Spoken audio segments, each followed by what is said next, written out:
Ada handphone di kepala saya. Setiap malam, setiap kali saya membuka buku-buku itu, setiap saya mencoba khusyuk membaca, tiba-tiba terdengar suaranya. Ini terjadi sejak ayah membuat peraturan baru melarang handphone di malam hari. Dan saya harus menyerahkan benda pujaan itu kepada ayah. Maka saya akan duduk di bangku itu, menghadapi buku-buku yang bisu dan tak asyik itu sampai saya tertidur. Ayah atau ibu, mereka bergantian seperti tentara jaga malam, akan datang ke kamar ini setiap 1 jam sekali untuk memastikan bahwa saya masih membaca sebelum pukul 10 atau 11 malam, waktu saya untuk tidur.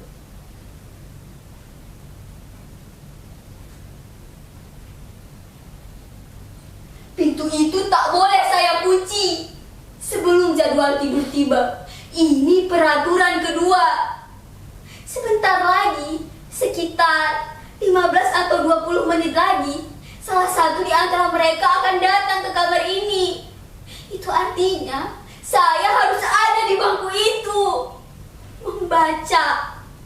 Tapi sebelum hal itu terjadi, izinkan saya berbagi cerita kepada hadirin sekalian, baik yang hadir langsung menyaksikan nasib saya di kamar ini maupun melalui Zoom.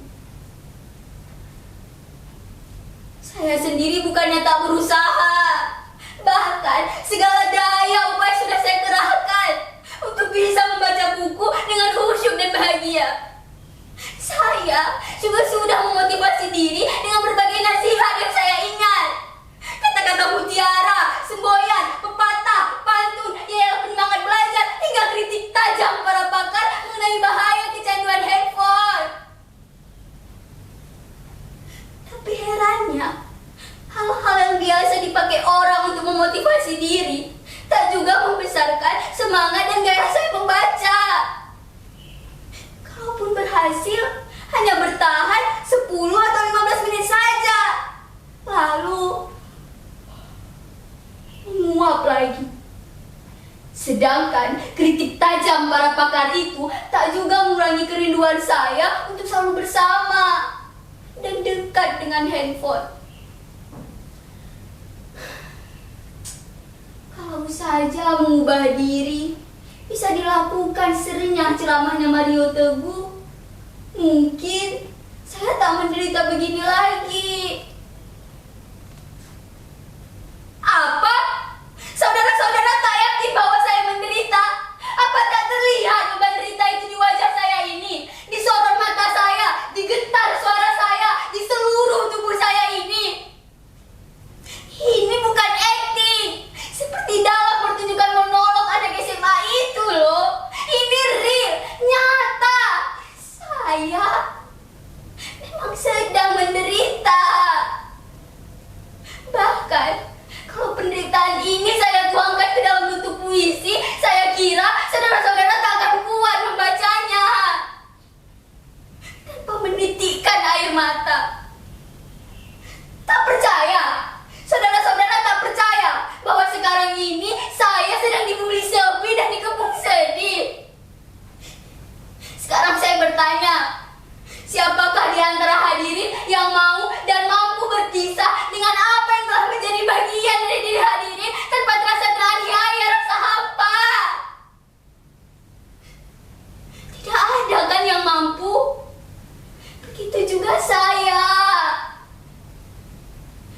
Sebuah handphone bukan lagi sekedar benda biasa. Ia adalah salah satu bagian terpenting dari diri kita, bahkan hidup kita. Bayangkan, sejak kecil dia sudah bersama kita, menjadi teman kita. Dikala semua orang tak punya waktu luang atau malas meladeni kita yang masih kanak-kanakan dan belum bernilai guna. Pagi, siang, sore, bahkan malam, dialah yang selalu setia di sisi kita, tanpa keluhan sedikit pun. Asalkan baterai dan kuotanya cukup, ia akan melayani kita apapun kemauan kita dan kemanapun kita ingin tamasya.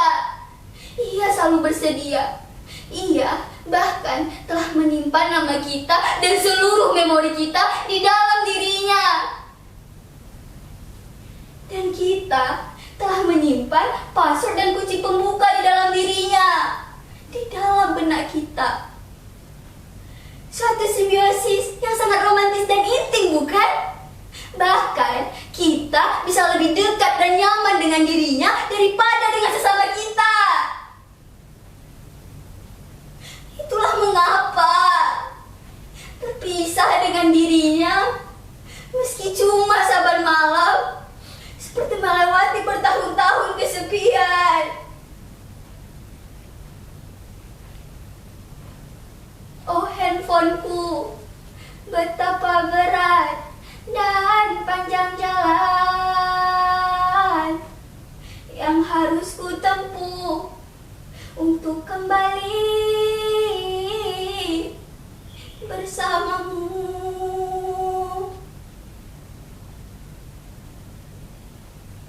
Sejak pertama saya mengerti membaca dan menulis, saya sudah menuliskan nama saya ke dalam dirinya.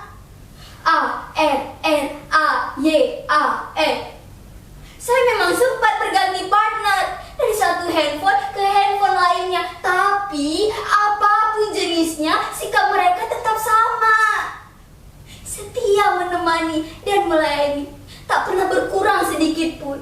Bahkan semakin istimewa dan semakin besar kemampuan mereka melayani kita. Coba bandingkan kesetiaan dan konsistensi mereka dengan kita. Berganti partner, berganti pula sikap dan kebiasaannya. Apalagi pergantian pimpinan, bisa semakin baik atau malah semakin anjlok mutunya. Maaf, saya agak ngelantur. Maklumlah, orang kalau lagi diterkam sepi dan rindu, suka melayang kemana-mana pikirannya. Jadi bagaimana sekarang? Sudah cukup jelas bahwa saya menderita. Saya menderita bukan karena berpisah dengan dirinya saja, tapi karena saya dihadapkan pada dua keadaan secara bersamaan. Di satu sisi saya tahu ayah dan ibu bertujuan baik. Mereka ingin saya punya prestasi dan maju dalam studi. Oleh karena itu, mereka membuat peraturan 12 jam tanpa handphone di malam hari. Tapi di sisi lain, seluruh diri saya, kesadaran saya, jiwa saya sudah terbiasa hidup sejak kecil, bahkan dengan dia ada di sisi saya. Bahkan sebelum ada peraturan seperti itu, saya terbiasa tidur dan dia rebah di dada saya, atau persis di sisi saya. Kadang kalau saya tak kuasa menanggung rindu padanya, saya ambil casingnya, saya dekatkan ke dada saya seperti ini.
Dia memiliki banyak sarana yang dapat menjamin kesejahteraan kita dalam tempo sesingkat-singkatnya. Jadi, bagaimana bisa saya bersahabat lama-lama dengan buku bisu itu untuk menata masa depan? Itu sangat menghabiskan waktu, tenaga, bahkan pikiran. Sedangkan kita hidup di masa yang sangat bergantung pada kecepatan dan keringkasan. Siapa yang tidak cepat dan ringkas akan ditinggalkan. Akan menjadi fosil penghuni museum peradaban. Saya sebenarnya pernah hampir berhasil. Tidak terlalu tergantung kepadanya. Selain untuk kepentingan, hal penting saja. Tapi saat saya memergoki ayah dan ibu pada suatu malam, duduk asik dan begitu intim dengan handphone masing-masing, saya jadi merasa dikhianati. Sejak saat itu, kemampuan saya berpisah dengannya semakin menurun. Bahkan kini, ia ada di dalam kepala saya, dia jadi denyut di dalam jantung saya. Saya sudah teramat dalam mencintainya. Dari WhatsApp.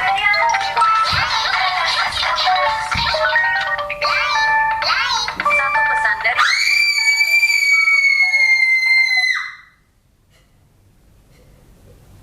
Jangan terlalu dalam. Jangan terlalu dalam mencintainya. Atau kalian akan menderita seperti saya. Ryan, ada apa nak?